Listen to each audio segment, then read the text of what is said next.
while I'm sad. You've been out all night, know you've been bad. Don't tell me different, know it's a lie. Come to me, honey, see how I cry. Welcome to the Recovery Show with Bernie Z. That's me.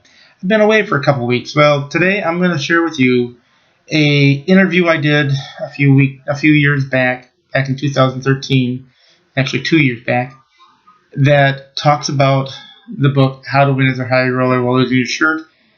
It was a radio interview, but the following is the slideshow that I put along with it. So enjoy, and I will look forward to hearing from you. We are also going to be doing a second video this week that will include a link to another video that I've done in the past, and then we're going to get back on track to start the new year. Thank you. With us in studio here at Michigan's Morning Show, all across the Michigan Talk Network this morning, is Bernard Zeitler. Pronounce that right? Yes. Thank you, sir. You wrote a new book, How to Win as a High Roller While Losing Your Shirt. And I found it interesting. You sent this book in here, and I took a read, and I enjoyed it. And one of the things we're trying to do here on the show is have authors in from different places around Michigan. Grew up in Breckenridge and now live in Albion. Is that correct? Yes, sir. Give me an idea, though. You became a gambler at what age? Actually, gambling, as far as what they consider within the gambling community, would have been later in life. As a teenager, when they came out with scratch-off tickets, is what was my deal. The odd thing is, I grew up around casinos and never really had an interest in the casinos. Now, why do you think that is? But the scratch-off tickets had a special appeal for you. Quick and easy is probably the best way. Times you have if you have difficulties at home, and I worked in a convenience store, so I didn't really care much to go home after work. So I'd do that until my ex was sleeping, and then I'd go home. And by the time I had to go back to work, by the time she went to work, I was sound asleep. So it was kind of an avoidance technique. So I don't know if you've seen this commercial. There's a commercial, a public service announcement that's been running on television here recently, where the guy's sitting in his car and trying to talk to his wife, and obviously he can hear his daughter in the background. And what do you mean I don't? And she hangs up on him for the gambling problem hotline. And I look at that. I think it's a very effective commercial. And I think that there are a lot of people who, you can't go around Michigan without seeing a casino anymore, and talk of building more, and the advent of these scratch-off tickets and so forth. I mean, gambling, if you want to gamble, you don't have to travel very far to do it. The next gas station down the street, you can gamble. You can do it on your iPhone now, too. So you can pretty much gamble anywhere. No, I don't. I never did, and never will. Back in 2007, when I quit, I actually ended up in the hospital. So, suicidal depression. I had almost lost my job.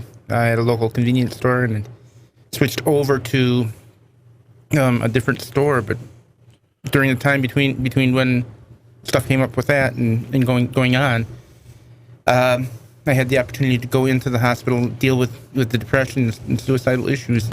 And since then, I've stayed away from the doggone things. But it's kind of odd because scratch-offs are things people don't usually think of as an addiction. Well, that's why this caught my attention. I don't think of scratch-off tickets as being something that's that addictive. However, and Joanne, you've probably done the same thing. I've stood in line to pay for gasoline and whatever, and gotten frustrated because there's somebody in front of me going, "No, I want that ticket. No. Give me two of those." And I want, no, I'll take one of those over. And they sit there for 5 minutes debating it because they've got, there's 30 or 40 different scratch-off tickets available in some places, right? I mean, there's a whole load of them. Some places there's as many as 60 to 70, actually. Really? So anyhow, we've all stood there, but I never would have thought that would be an addictive behavior. But now when I looked at your book and I thought, gosh, that can be a problem for people. Now, for yourself, you worked at a convenience store. I would find that akin to an alcoholic being your bartender. If you're hooked on these tickets and they're all behind you, as many as 60 or 70, I mean, your whole paycheck could disappear. Yeah, that's true. And the odd thing is that even after I started recovery in 2007, I worked until 2011, I believe it was, at the convenience store, and I was selling the tickets. One of the things I had to keep telling myself when I saw somebody come in and they'd be spending large sums of money on tickets is when they'd have a loser and stuff, or I'd seen them in there regular, I always had the phrase, "The next one's a winner," and that's kind of the mentality. It's you don't really think about how much the money is. It's never about the money. And that's something that a friend of mine taught me through the meetings and stuff. And he's actually written a book as well. But his book was all about the casino gambling he did in Canada, because they didn't have the casinos here. I think the worst thing that you could have happen is You sell the winning ticket? No, that. I can see where that would be a problem After for putting Bernard. all that money into it, and then you sell it to somebody That's else? a really good observation. I'll give you that. But no, if you're young, as let's say you're 16, 17 years old, and you buy, I think you actually have to legally be 18, but you buy a ticket at whatever age, and the first one's a winner.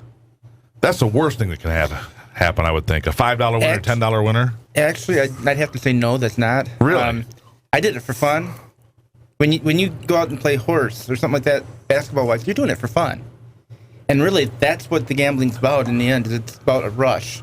The same thing happens in the brain with a compulsive gambler, compulsive eater, those kind of addictions, as does with the drugs and stuff. And it's amazing if you take a look at the history of it, that it's just really, people don't see it coming. You don't see it coming.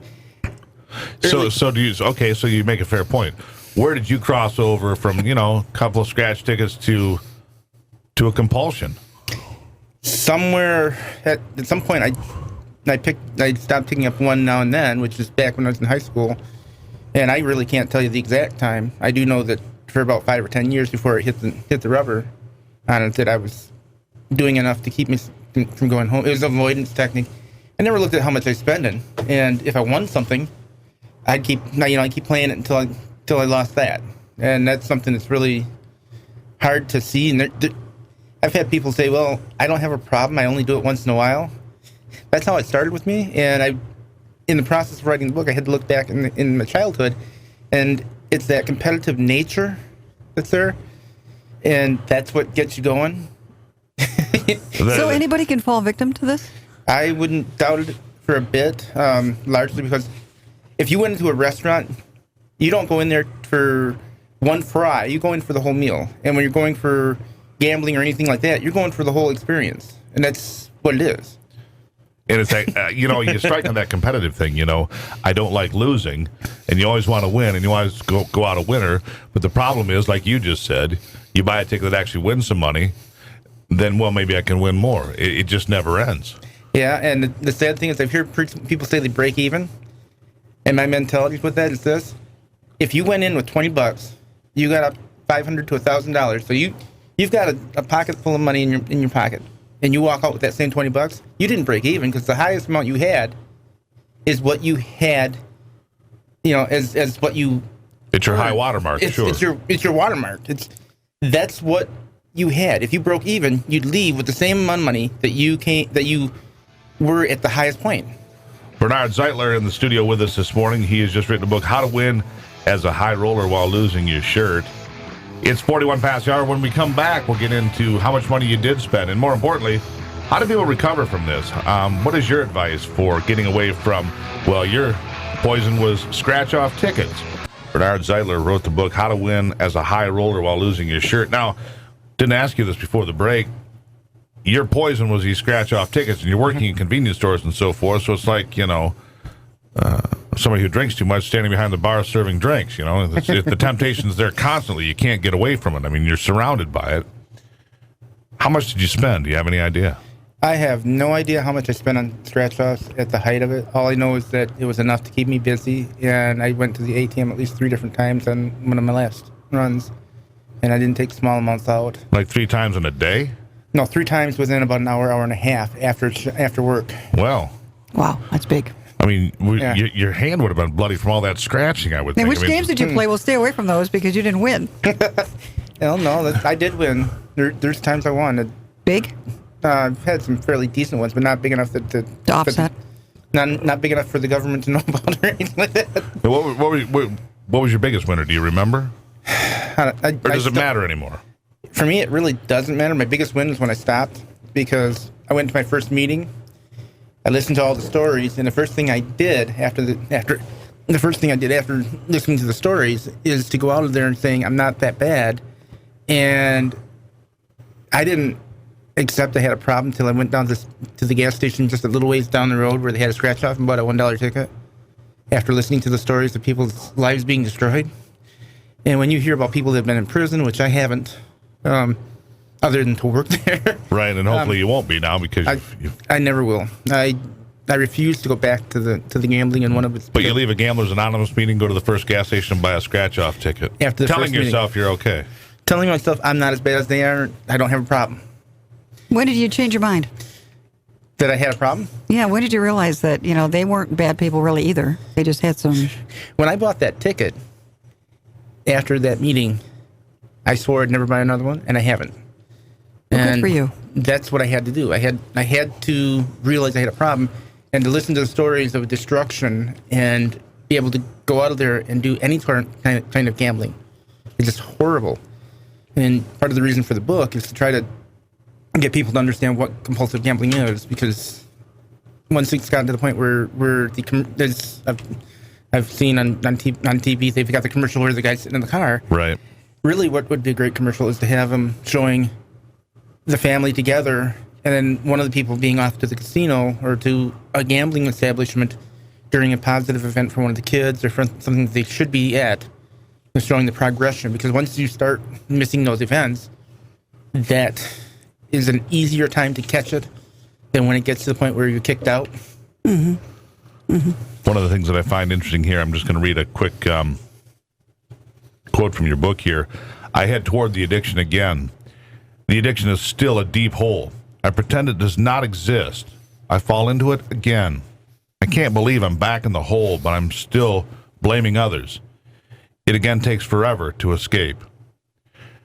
This is from your book. And what I found interesting about the book as you go through it, each chapter as you talk about your addiction and then ultimately recovery and staying away, it's almost like a workbook. It has places for thoughts, excuse me, and reflections in there so people can work themselves through this and take notes for themselves on their own situation. It's a study guide on how not to gamble. It's a guide for people to look at it and see if it's happening in their family, if they're it, or if somebody else is. It allows them to kind of get an understanding of it and write down what their understandings are. Because and the reason I left those pages was for that purpose. Mm-hmm. When you see people in Super Bowl bets and March Madness and getting involved in all those brackets, putting a lot of money on the line, I mean, how does that make you feel? I mean, there are a lot of people out there who gamble. I feel bad for them, actually, but I feel bad for them, but there's not a whole lot that I can do to stop them.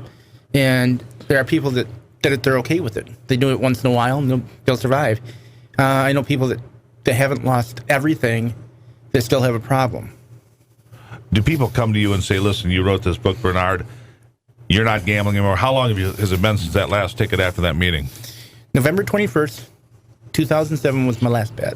And that was the first meeting and my last bet, because I walked out of there and did the scratch-offs.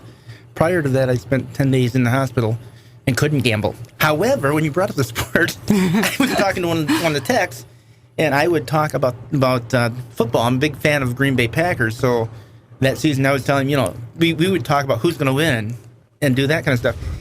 And it had nothing to do with money, but it had to do with pride, because I knew that they were going to win. That year, I would have done rather well. As a matter of fact, the Super Bowl year that Aaron Rodgers had, I would have done very, very, very well. Well, one of the things you talk about. How do you live with that? Yeah. How do I live with that? You would have struck it rich. I wouldn't have struck it rich, but I would have done well. The problem is, I know that in order to get there, the year after I was heading the same path, I'd have been doing good all season. And at the end, what happened? Well, one of the things you talk about later in your book is ego and superego, and earlier here in the conversation you talked about not wanting to lose, the desire to win when you scratch those tickets. How big a role does ego play? We don't have a lot of time left here, but is it an ego-driven thing oftentimes, gambling? Sometimes, not always. With me, it wasn't so much the ego as it was, and for me, it's more an ego thing not to gamble.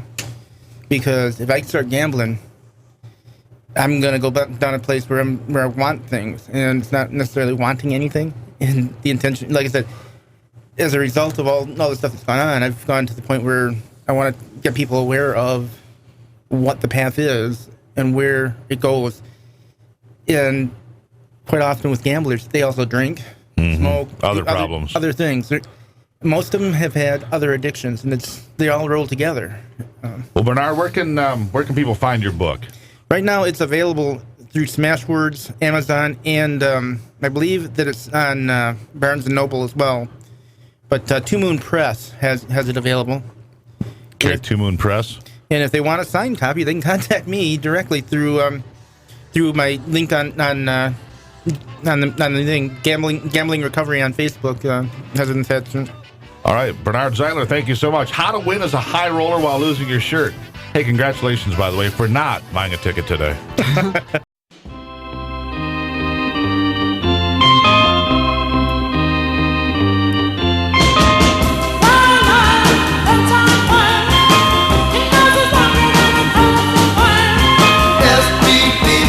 While I'm sad, you've been out all night, know you've been bad.